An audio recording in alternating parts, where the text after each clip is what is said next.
The LinkedIn Podcast Network is sponsored by SAP. Harness the power of AI across your business and achieve results that are relevant, reliable, and responsible with SAP Business AI. Revolutionary technology, real-world results. That's SAP Business AI. LinkedIn presents.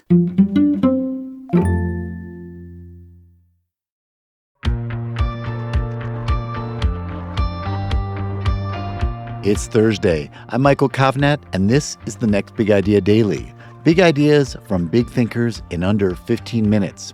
Guys, Election Day is on Tuesday, and if you haven't voted early already, I hope you've got plans to get to the polls. But as we get ready to select new leaders, it's worth asking, who made America what it is today? Is it the presidents and officials who lead the government, or the generals who fight the wars? Or is it ordinary people? The ones who don't get written into the history books, but whose impacts are profound.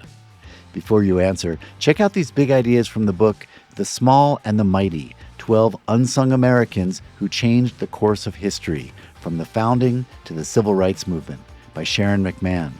Sharon is a longtime high school government and law teacher who hosts the award-winning history podcast, Here's Where It Gets Interesting. She holds the Instagram account Sharon Says So and is the founder of the Preamble newsletter. Sharon is affectionately known as America's government teacher. And here she is to share her timely ideas. Hope is not a feeling.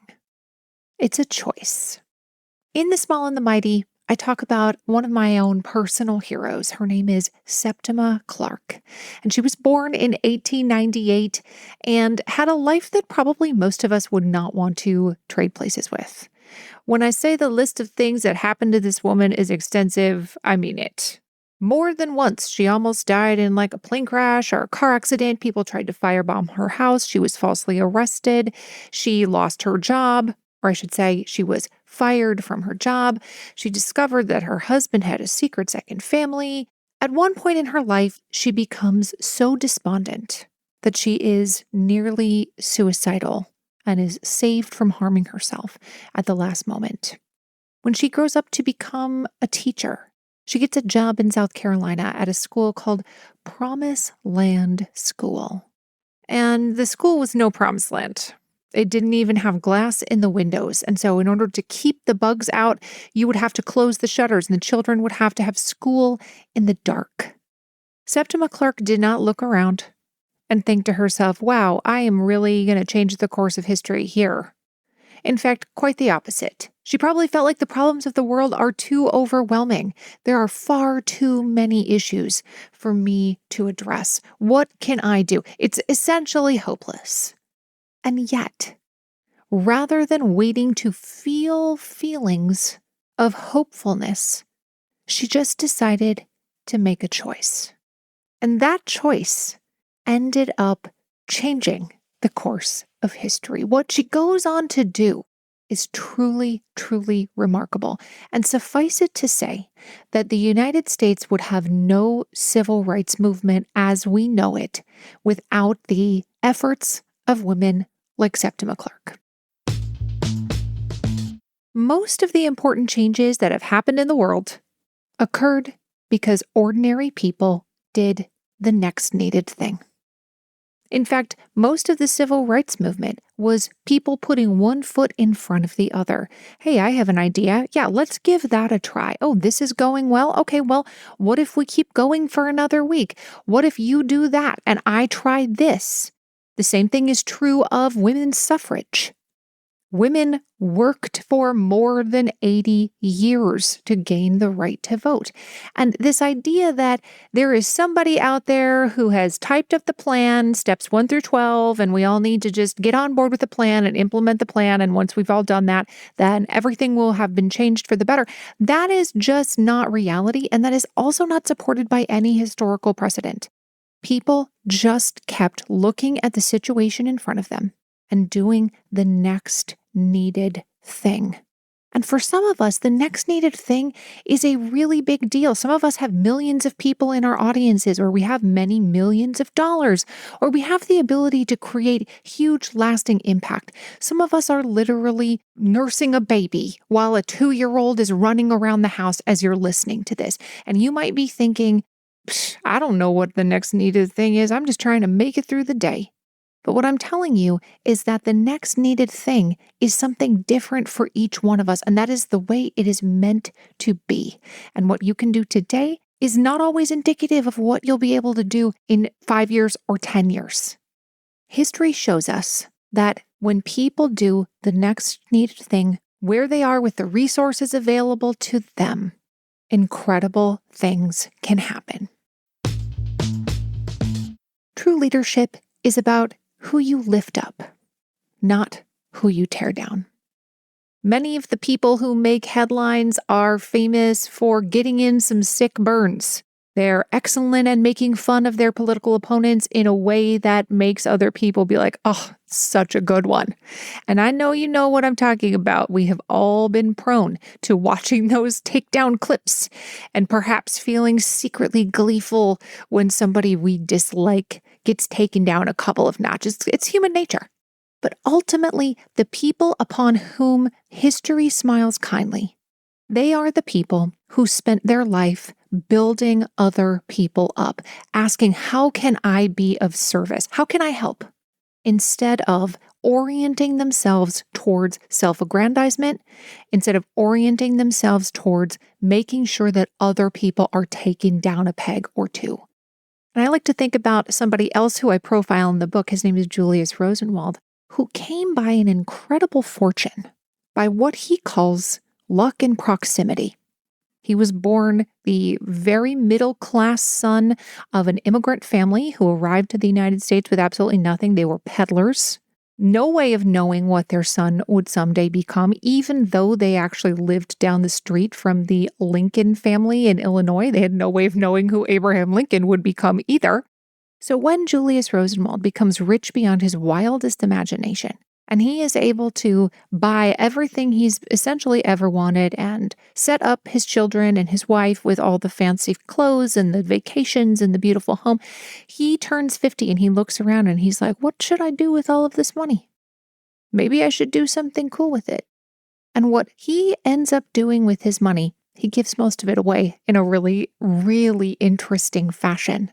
What he ends up doing with his money continues to impact the United States today. Now, he did not put it on the side of a museum. He did not buy himself a fleet of rail cars. He did not build monuments to himself, but instead he built a legacy.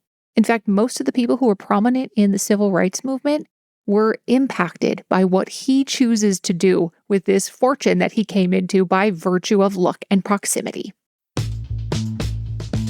The United States Constitution actually contains a mission statement, and we should be using this mission statement as our North Star. In the book, I tell the story of a man named Gouverneur Morris, who was one of America's founding fathers. His backstory is so juicy. Just for one quick example, he ends up marrying his housekeeper sort of later in life, and his housekeeper was actually a relative of Thomas Jefferson.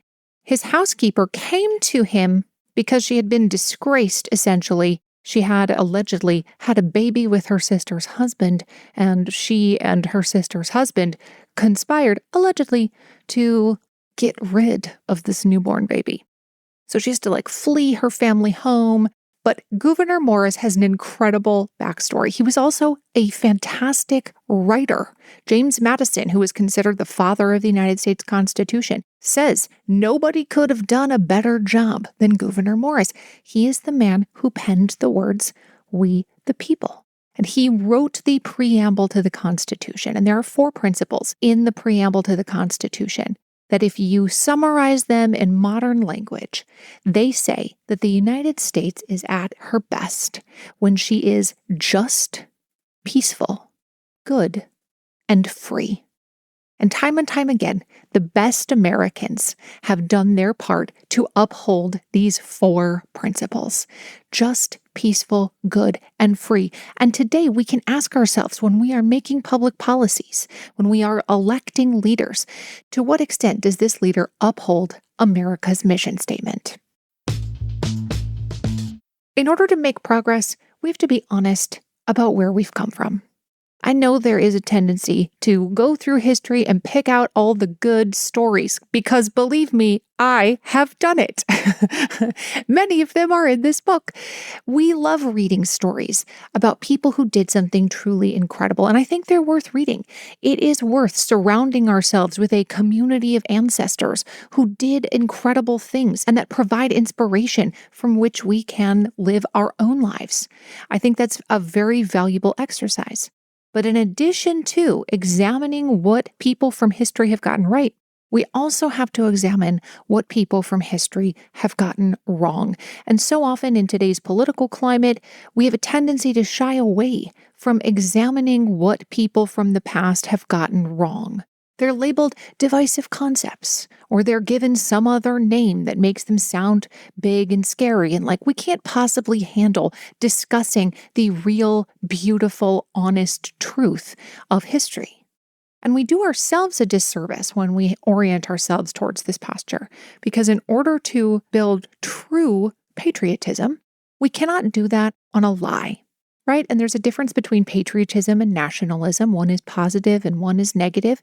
We can't build pride on a lie, and we certainly cannot make progress from a place of dishonesty. So if we want real progress, real, meaningful, lasting, important change, that can only come when we examine the truth of history. And it is real and raw, and it's beautiful. There will come a moment in your life where you will be asked to choose. Will I retreat?